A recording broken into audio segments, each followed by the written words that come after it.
All right. So at the moment, WWE, Ronda Rousey's supposed to be done after Mania, but they're trying to get her to stay.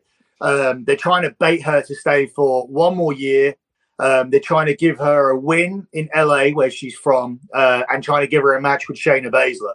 The reason they're trying to do this is because Becky and Ronda are seen as a big match, and they don't want to do it in the middle of the card or an opening match on one of the nights of WrestleMania, because the current plan is for Roman to defend twice.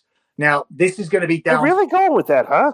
At the moment, that's what they want to do, because they're trying to get Ronda to stay for another year. If Ronda doesn't want to stay for another year at all, then they're in a really difficult situation, because Becky and Ronda has to go on like in a respectable position, because It's been built for so long.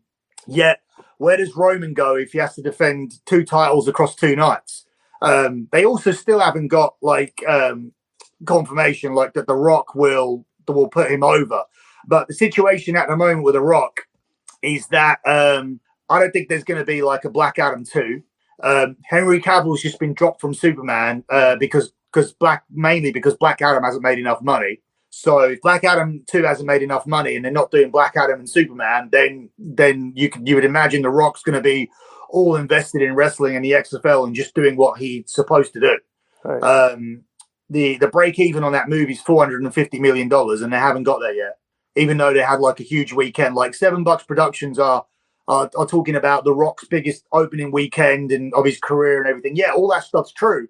But when you spend $450 million, the movie has to make $450 million minimum. So I think that's largely the reason why Henry Cavill isn't going to be Superman, and that will mean that we don't get Black Adam 2. So yeah, I would think that all that stuff helps The Rock make his decision to come back and lose to Roman and do everything they want him to do. So that will just be that. Then it will just be down to Ronda what she does.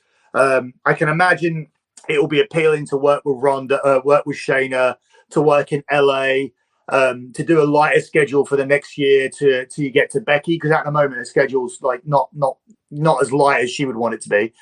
She does house shows, she does nearly every SmackDown. So yeah, that's the interesting thing to watch at the moment, because otherwise you can have Roman on night 1, Roman on night 2, and Becky and Ronda somewhere as well.